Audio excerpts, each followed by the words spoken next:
BBMP news 9ಗೆ ಸ್ವಾಗತ.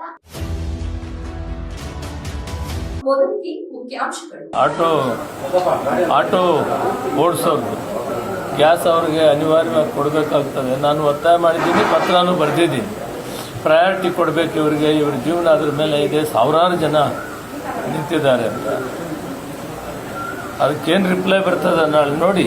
ಮತ್ತೆ ನಾಳೆ 10:30ಗೆ ಭೇಟಿಯಾಗ. ಪ್ರಯತ್ನ ಮಾಡ್ತಾ ಇದ್ದೀರಾ, ಪ್ರಯಾರಿಟಿ ಓಕೆ. ಬ್ಲಾಕ್ ಮಾರ್ಕೆಟ್ಗೆ ಅದಕ್ಕೆ ಏನು ಲೆಕ್ಕನೇ ಇಲ್ಲ ಸರ್. ಅಥವಾ ರೇಟ್ ಮಾಡ್ತಾ ಇದ್ದಾರೆ. ಮನೆ ಸಿಲಿಂಡರ್ಗಳು 5,000, 4,500, 4,800. ಗ್ಯಾಸ್ ಸಿಲಿಂಡರ್ ಇದು LPG 120, 150 ರೂಪಾಯಿ ಲೀಟ್ರು.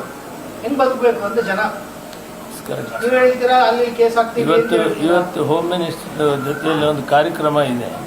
ನಮ್ಮ ಕ್ಷೇತ್ರದಲ್ಲಿ ಸ್ಟೇಷನ್ಸ್ ಓಪನ್ ಇದೆ. 11 ಗಂಟೆಗೆ ನಾನು ಅವ್ರ ಜೊತೆಯಲ್ಲಿ ಹೋಗ್ತೇನೆ. ನಾನು ಅವ್ರಿಗೆ ಹೇಳಿ ಅದನ್ನು ಬಂದೋಬಸ್ತ್ ಮಾಡೋಕ್ಕೆ ಸೀರಿಯಸ್ ಆಗಿ ಕಮಿಷನರ್ಗೆ ಹೇಳಿ ಈ ಬ್ಲ್ಯಾಕ್ ಮಾರ್ಕೆಟ್ ರದ್ದು ಮಾಡೋಕ್ಕೆ ಮಾಡಬೇಕು ಅಂತ ಹೇಳ್ತೀನಿ. ನಿಮ್ಮ ಡಿಪಾರ್ಟ್ಮೆಂಟ್ ಅವರೆಲ್ಲೂ ರೈಲಲ್ಲೂ ಮಾಡ್ತಿಲ್ಲ. ನಮ್ಮ ಡಿಪಾರ್ಟ್ಮೆಂಟು ಮಾಡಬೇಕು. ಅದಕ್ಕಾಗಿ ಡಿಪಾರ್ಟ್ಮೆಂಟಲ್ಲಿ ಮೈಲ್ಮಾಪನ ಇಲಾಖೆ ಇದೆ, ಅವರು ಅದರ ಕೆಲಸ ಮಾಡಬೇಕು. ನಾಳೆ ಅವ್ರನ್ನೂ ಕರೆದಿದ್ದೀನಿ, ಇಲಾಖೆ ಮುಖ್ಯಸ್ಥರನ್ನೂ ಕರೆದಿದ್ದೀನಿ ಮತ್ತು ಆಯಿಲ್ ಕಾರ್ಪೊರೇಷನನ್ನು ಕರೆದಿದ್ದೀನಿ. ಕುಂತು ಮಾತಾಡಿ ಒಟ್ಟಾರೆ ಅವ್ರಿಗೊಂದು ಪರಿಹಾರ ಹುಡುಕಬೇಕು. ನಾನು ಪತ್ರನೂ ಬರೆದಿದ್ದೀನಿ. ಮತ್ತು ನಾಳೆ ಅವ್ರೇನು ವರದಿ ತರ್ತಾರೋ ಇನ್ನೇನು ಆಯಿಲ್ ಕಾರ್ಪೊರೇಷನ್ನು ಎಕ್ಸಿಕ್ಯೂಟಿವ್ ಡೈರೆಕ್ಟರ್ ನೋಡಿ ಆಮೇಲೆ ನಿಮ್ಮ ಜೊತೆಯಲ್ಲಿ ನಾಳೆ 10:30ಗೆ ಮಾತಾಡ್ತೀನಿ.